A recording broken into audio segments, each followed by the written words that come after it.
and Mr. DeVito put out a call to teachers to give book talks, and as luck would have it, I had read The Hobbit 35 years ago when I was in elementary school, and decided that I liked it so much that 35 years later I picked up the book again to give it a fresh read so that I could give you a recommendation on it.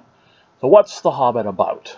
The Hobbit, it's a fantasy novel. It's set in a world of Middle-earth, which is a fantasy world where magic is real, and there are elves and dwarves and hobbits, which are shorter people with fuzzy toes and hairy feet. The book focuses on the story of a hobbit named Bilbo Baggins, who seems to be very content to live in his little town and have his nice creature comforts and his home and just living the life of leisure until a wizard named Gandalf arrives and subsequently brings along a group of dwarves who are on a quest to recover their stolen treasure that is deep in a mountain far away, being held by a dragon. What better adventure story can you come up with than the start of The Hobbit?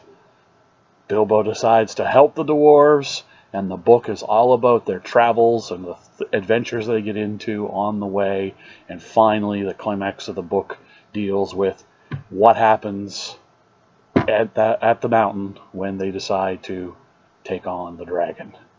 So, I like a lot of things about this book. Probably the most common, or the thing that I like the best from the book would be, it's a fun, straightforward fantasy story. It's not super complicated. You don't have to have a lot of names to memorize, like say Game of Thrones or something like that. You learn who the characters are. If there's new characters that come along as part of their adventures, they very quickly introduce them. So it's very straightforward. It's not so heavy of a read as some of the other more contemporary fantasy novels that are out there. So definitely a fun read as well.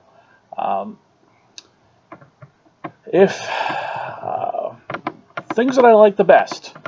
I like the interaction that the Hobbit has, that Bilbo has with the dwarves.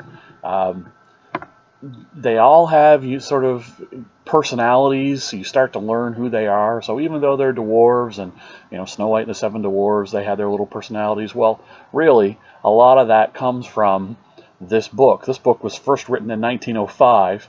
But it had some revisions in 1937, and that story is pretty much where it is today. So I like the history aspect of it. I think more of the fact that it is such a beginning point for anything that's fantasy. It owes a great debt to Tolkien here, and that is the correct pronunciation. According to the man himself in a letter, it is not Tolkien, it's not Tolkien, it's Tolkien. That just it's in a letter that he wrote and said that's how he pronounces his name, so obviously he should know. So Tolkien is the man who has provided all of these things, all the video games that you play that are RPG based, role-playing, tabletop games, all the fantasy programs that are on television, all pull from Tolkien's sort of beginnings. So I really like that interaction that he gives these characters character. They become people that you learn about, and you know how certain ones are going to react to situations the way they normally would, as you've seen things that they have done along the way.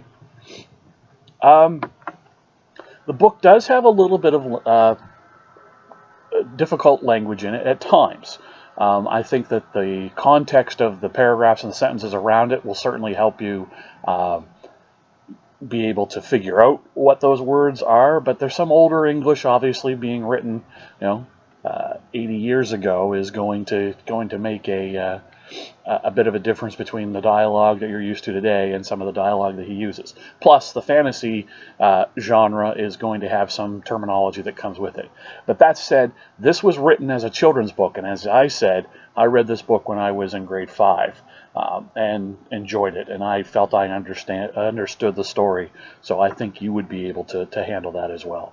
Um, Tolkien was a linguist, so he liked to create new words, and he created languages for the dwarves and the elves, and that comes along in other books that he writes, but there's some of that in here, so you get a chance to get a taste of that. So the good points of the book, it's the scenes, it's the various little adventures they have along the way.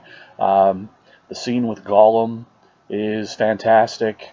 Obviously, the encounter with the dragon, I don't want to give too many things away, but I think in general, as they go from scene to scene, and you know how the characters are going to, as you've learned who they are, you kind of know how they're going to react to things, and seeing Bilbo develop from a guy who just wants to hang out at home and sip tea and eat cake to this character who is, willing to try all these different things and put his life on the line and do all these things for these dwarves. It's just it's a quality book.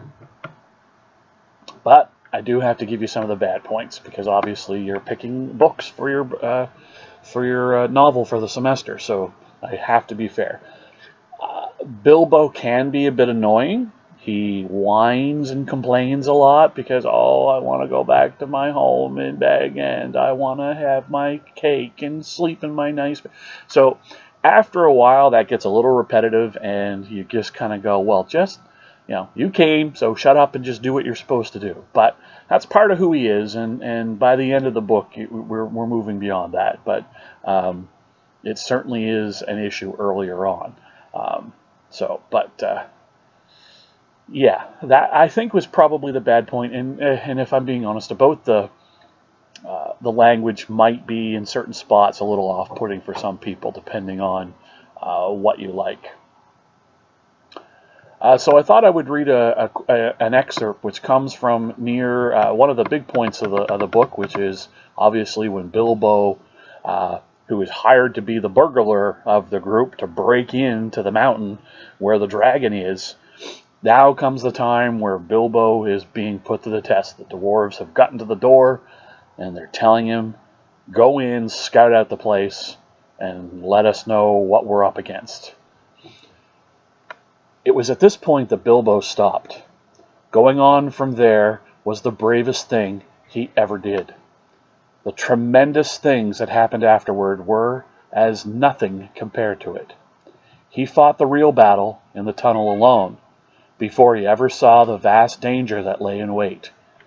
At any rate, after a short halt, go on he did, and you can picture him coming to the end of the tunnel, an opening of much the same size and shape as the door above.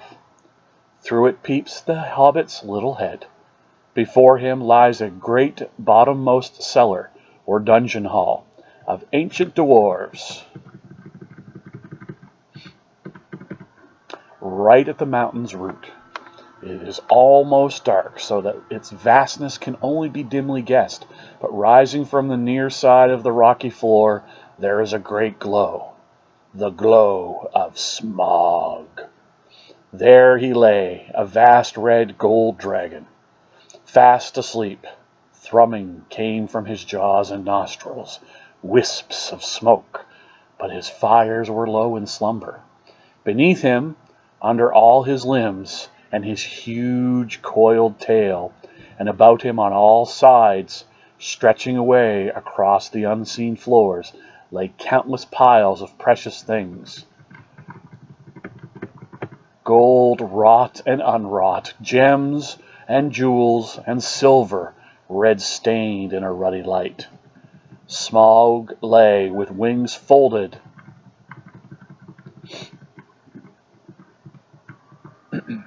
like an immeasurable bat, turned partly on one side so that the hobbit could see his underparts and his long pale belly crusted with gems and fragments of gold from lying long on his costly bed.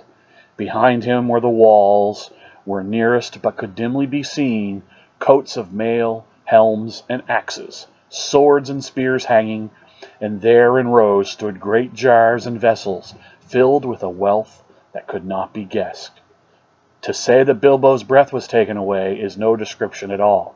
There are no words left to express his staggerment, since men changed the language that they learned of elves in the days when all the world was wonderful.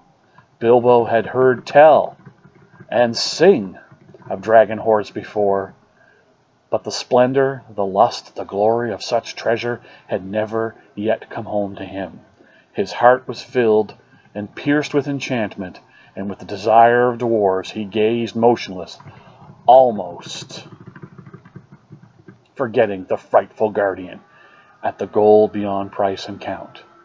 He gazed for what seemed an age, before, drawn almost against his will, he stole from the shadow of the doorway, across the floor, to the nearest edge of the mounds of treasure. Above him the sleeping dragon lay, a dire menace even in his sleep. He grasped a two-great-handled cup, as heavy as he could carry, and cast one fearful eye upwards. Smaug stirred a wing, opened a claw. The rumble of his snoring changed its note. So that's just a little piece of the climax of the book. Well, one of the climaxes of the book. So as I said, if you're into adventure, if you're into fantasy stories, this is the granddaddy of them all, sort of thing. Definitely worth looking at. If I was to give this book a rating, I would say probably I would give it an 8. Maybe looking back on it a little fondly because of my childhood memories, but really, this book is top notch. I loved rereading it and just rediscovering all the little nuances of stuff that I'd forgotten. Forget about the movie. It's way too long, and it's got way too many other things in there that aren't necessary. This is the real deal. This is the book, nice and streamlined. Depending on the edition, it's anywhere between 300 and 400 pages. But once you get into it, they'll just melt away. So I highly recommend this book for your novel study this semester. And this video is going to be posted on YouTube, which is hopefully how you're watching it. If you have any questions, feel free to leave them down in the comments down below, and I will do my best to answer them as I go through. Or you can come find me in the school, and I'll be glad to talk Hobbits with you for however long you want. So thank you to Mr. DeVito in the English department for having me do this book talk, and enjoy your reading.